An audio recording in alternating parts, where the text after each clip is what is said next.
Hi guys, this is day 3 of வாழ்க்கை series. இன்றைக்கி சம்பவத்துக்கு மேலே சம்பவம், தரமான சம்பவம் இருக்குது. என்னங்கிறத வீடியோவில் போக பாருங்கள். காலையிலே எழுந்திரிச்சு ஜிம்முக்கு கிளம்பி நானும் நம்ம தோழர் வீட்டுக்கு போயிட்டேன். தோழர் வீட்டில் போய் ரொம்ப நேரமாக நின்னதுக்கப்புறமா அவரும் வந்தார். நேராக ஜிம்முக்கு வந்துட்டோம். இன்றைக்கி ஜிம்மில் லெக் டே. ஃபஸ்ட்டு ஸ்டார்ட் பண்ணது என்னமோ தோழர் தான், ஆனால் சம்பவம் ஆரம்பித்தது எனக்கு தான். நல்லா போய்கிட்டு இருந்த ஒர்க் அவுட்டு கரெக்டாக 2 ரெப் முடிஞ்சு 3வது ரெப்பில் சம்பவம் ஆரம்பிச்சிருச்சு. என்னங்கிறத நீங்களே பாருங்கள்.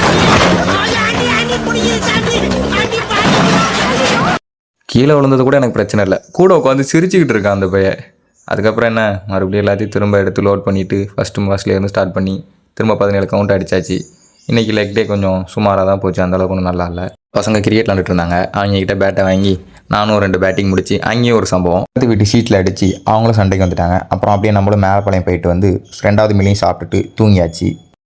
1 hour later, 2 hours later, 3 hours later. நல்ல தூக்கத்துக்கு அப்புறமா கிரீடைக்குறிச்சியிலேருந்து அழைப்பு வந்துட்டு சிக்கன் எடுத்துகிட்டு வரதுக்காண்டி நானும் போய் சிக்கன்லாம் எடுத்துகிட்டு வந்துட்டு ஷாப்பை ரெடி பண்ண ஆரம்பிச்சிட்டேன்.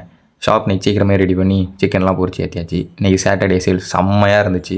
ரொம்ப ஃபாஸ்ட்டாகவே சீக்கிரமாகவே சேல்ஸ் முடிஞ்சிருச்சு. அதுக்கப்புறம் என்ன, நேராக வீட்டுக்கு கிளம்பலான்னு சொல்லிட்டு நானும் ஃப்ரெண்ட்ஸும் கொஞ்சம் நேரம் உட்காந்து பேசிகிட்டு இருந்தோம்.